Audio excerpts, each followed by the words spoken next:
Octobre Rose se poursuit, un mois entier pour informer sur le cancer du sein. Nous retrouvons à présent Jacqueline Pozzi à Nice, dans l'ancienne clinique Mozart qui abrite désormais l'Institut Mozart. Cet institut prend en charge les malades de tous les cancers, mais est évidemment mobilisé en particulier pendant Octobre Rose. Ici, Jacqueline, on tente d'oublier les traitements, les thérapies lourdes. Oui, pas de chimiothérapie, pas de radiothérapie. Ici, on ne soigne pas à proprement parler le cancer, mais on prend soin des malades. L'Institut Mozart a ouvert il y a un peu moins de 2 mois. C'est une initiative conjointe du département des Alpes-Maritimes et du centre Antoine Lacassagne. Un lieu, vous le voyez, agréable, convivial pour prendre en charge, accompagner les patients dans leur individualité, leur globalité, leurs proches aussi qui parfois ont besoin de conseils et de soutien. Ce matin, nous avons rencontré Claude. Elle a été suivie jusqu'au mois d'avril, soignée pour un cancer lourd, non pas un cancer du sein, mais un cancer de l'utérus.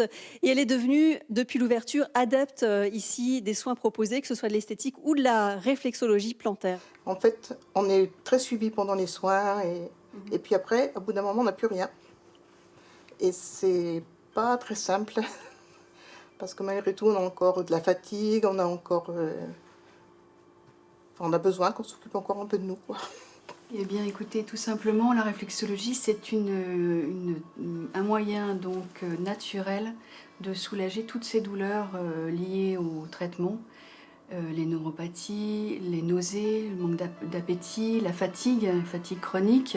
Donc, il y a vraiment un travail en profondeur sur l'ensemble des systèmes vitaux.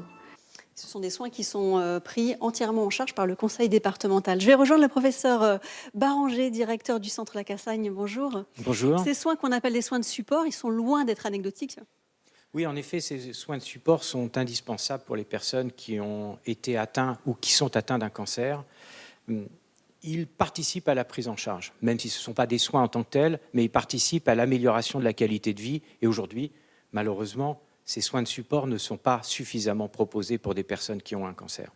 Alors, dans la problématique du cancer du sein, est-ce qu'il se rajoute des questions de féminité? On a vu les soins esthétiques.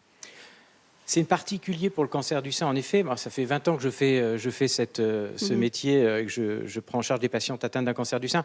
Il y a la problématique de la conservation de l'organe et de la fonction et du sein. Vous voyez, le symbolique du sein, évidemment. Les traitements par chimiothérapie qui ont des impacts sur l'aspect physique. Oui, c'est vraiment très spécifique dans le cancer du sein. C'est une prise en charge globale que l'association SOS Cancer du sein, elle est effectivement bien comprise. Elle organise aussi des ateliers, notamment des ateliers de théâtre. On y était tout à l'heure, regardez ce témoignage. Bonjour Sophie. Bonjour. Je vous prends quelques instants avant l'atelier théâtre, là à la Maison des Associations. Vous venez toutes les semaines, hein, vous êtes Toutes les assis. semaines et je ne manque pas un mercredi. Venez avec moi, vous allez m'expliquer un petit peu où en êtes-vous de votre parcours par rapport à la maladie. Là, je suis... c'est la question que j'ai posée d'ailleurs à mon cancérologue. Qu'est-ce que je dois dire? Il m'a dit, vous êtes toujours en soins. Voilà. Mais bon, le plus dur est passé, c'est bon. C'est vous le bleu placard? Oui, allez-y. Oui. J'ai un gros sac là, mais bon, ça va pas gêner. Le coffre je est garde plein, avec... hein. Oui, je le garde avec moi de toute façon. Merci beaucoup. À quoi répondait le théâtre finalement? Le cancer du sein vous fait souffrir votre corps, mais peut-être pas seulement. Au départ, c'est un état de sidération. On est parti dans... On subit, on est emporté. Voilà. Et le fait de faire du théâtre, c'est une bienveillance. Voilà. On est tout ensemble, on rit, on ne se juge pas, on ose. Est-ce que vous, dans vos impros, vous avez parlé de la maladie? Alors au départ, oui. J'ai fait des sketchs qui m'étaient arrivés. Comment? Voilà.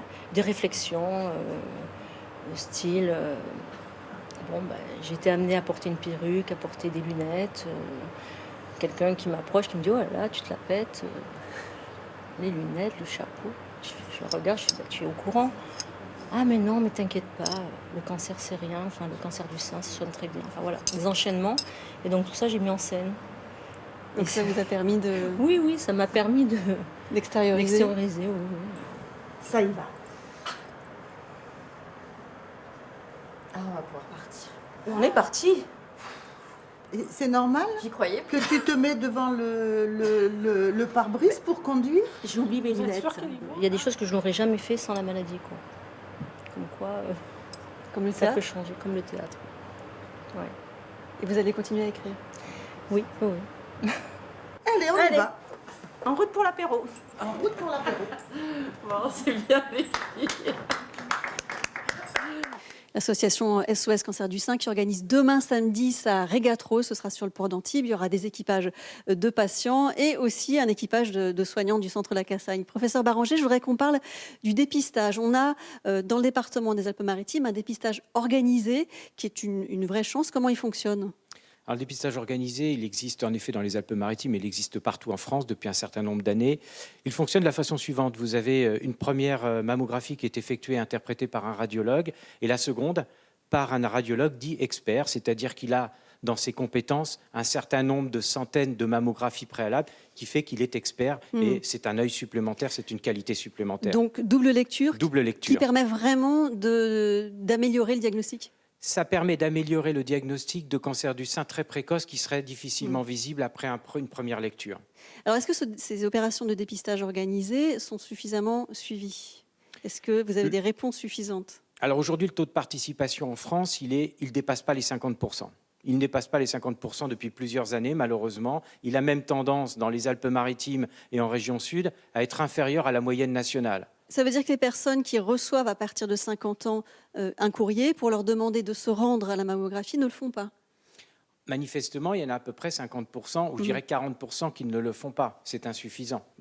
J'aimerais voir un taux de participation plus élevé, et ça signifie peut-être aller plus vers ceux qui échappent à ce dépistage, une population isolée, une population précaire, une population socialement isolée également. Je crois qu'il faut réfléchir à tout ça. Alors effectivement, le message, s'il y en a un, c'est faites-vous dépister, faites cet effort de vous rendre dans les opérations de dépistage. C'est un des messages d'Octobre Rose. Et j'en profite, puisqu'on est ici à l'Institut Mozart, pour signaler que l'Institut inaugurera jeudi prochain son cycle de conférences, 18h30, jeudi, conférence consacrée aux facteurs comportementaux dans la prévention du cancer du sein.